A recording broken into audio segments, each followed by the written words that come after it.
Kevin Jackson Radio Show. Welcome, everybody. Kevin Jackson here. It's Kevin Jackson Show, KJRadio.com. We are talking about this Muslim murderer, yet another one.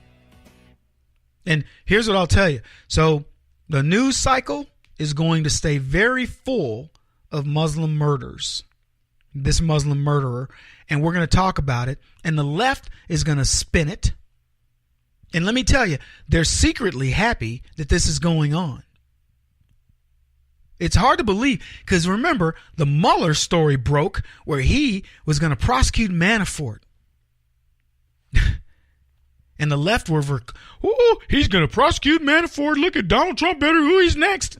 Donald Trump. Not even mentioned. They don't even mention Trump in the 31-page indictment against Manafort. Trump's name doesn't even come up.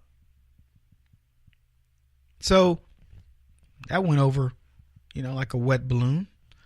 So that's out of the news cycle. Hillary Clinton and the crooked Uranium One deal is out of the news cycle. That's not good for the left. I mean, I should say that's good for the left. That's what I'm saying. I meant to say that the Uranium, don't look at me like I'm crazy. I meant to say that the Uranium One deal is not good for the left. You're forgiven. My producer's telling me I was being unclear, and he's right. I'll admit it. He was right. So clearing it up, the Uranium One deal being in the news cycle is not good for the left. The idea that Podesta's brother stepped down and the Podesta group's being looked at, that's not good for the left. The fact that there are, I believe, 4 other indictments that are ready to come down by Manafort, by Mueller rather, is not good for the left. The fact that Barack Obama is also being implicated in this is not good for the left. The fact that we're talking about people like Loretta Lynch and Eric Holder and Bill Clinton having to come before Senate committees and testify is not good for the left. James Comey will find himself in the line of fire. That's not good for the left. By the way, they're also happy that this thing and all the things I just mentioned there took Harvey Weinstein and Hollywood out of the news cycle. That's not good for the left either. Having that stuff in the news cycle reminds people that the Clintons and the Barack Obamas were hanging out with old Harv. That he's one of them. That everybody, and we now know, everybody knew what Harvey was. Even if you weren't involved in Hollywood, you knew what Harvey was. And in fact, don't be surprised if Harvey hooked you up. Meaning, Harvey had a starlet come over and said, hey, I'll be hanging out with the president. Listen, if you'd like to come by for, a little drink, maybe we all, get in the hot tub. Who knows? I know Barack Obama didn't participate because he's a girly man. But Bill Clinton would be, I'll be right over.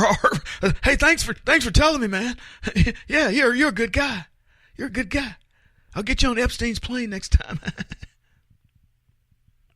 These people are lecherous, man. They are horrible people.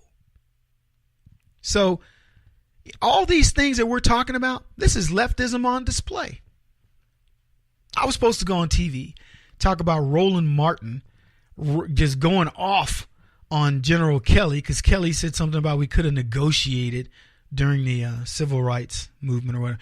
And Roland Martin, negotiate? They thought of black people as 3/5 of a people. And I'm like, wow. For you guys' edification, black folks are mentioned not by this name, not by black folk, not by Negro, not even by slave. They were mentioned 3 times in the Constitution. The first time's in the enumeration clause, where they considered us 3/5 of a person. Now, the ignorant leftists say the Republicans and the founding fathers wrote what black people in is 3/5 of a person. And they don't understand that's a good thing for black people. It was a good thing.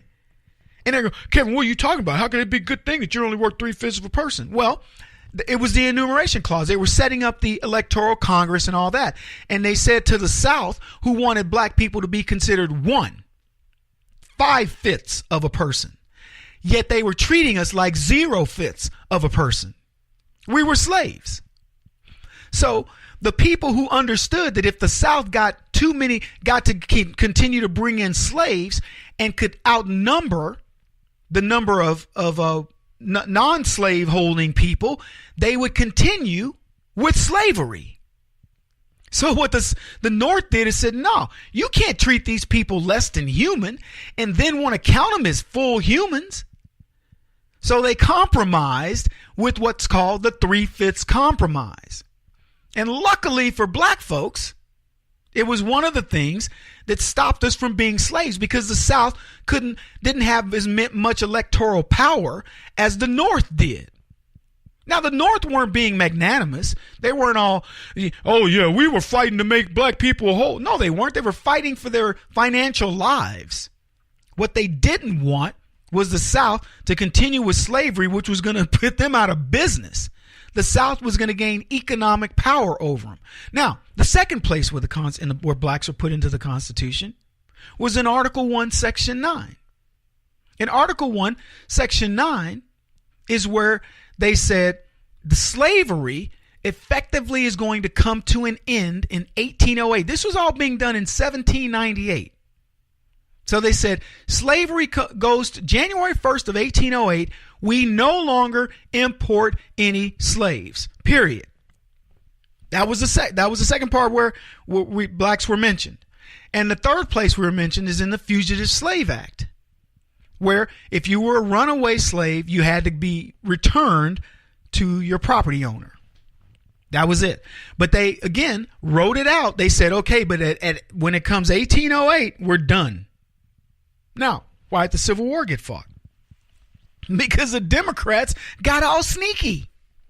And the Democrats said, we're going to get around that Article 1, Section 9 by doing this. We're going to say that the children of slaves are slaves. And the Republicans went, wait a minute, no, that you're trying to work on a technicality. And the Democrats, no. We have slaves and they're born into slavery, blah, blah, blah. And the Republicans were like, you can't go doing that. And the Democrats said, yes, we can. And Republicans knew, well, you know what? We're back to square one. We can't get rid of slavery. We cannot make a living if these people continue to want to have slavery. And we wrote slavery out, and they're trying to get by on a technicality. And they argued back and forth. And finally, we fought the Civil War over it. Now, you can argue, were we fighting over slaves? Were we fighting over the fact that it was a financial and economic issue based on the North? Take your pick. All Flynn wanted to say was they could have compromised and we could have avoided the Civil War and not let 600,000 people die. This is the Kevin Jackson Radio Show. Do you owe back taxes to the IRS or state? The secret to avoiding the IRS nightmare is to seek professional representation. My friends at Security Tax Associates provide the most cost-effective and ethical representation in the industry while helping to avoid seizures, levies, and wage garnishments. Security Tax Associates is here to ensure that the appropriate steps are taken to permanently eliminate any possibility of future tax burdens once and for all. For a free, no-obligation consultation, contact Security Tax Associates, 844-779-4177. That's 844-779-4177. 844-779-4177, or visit them at securitytaxassociates.com.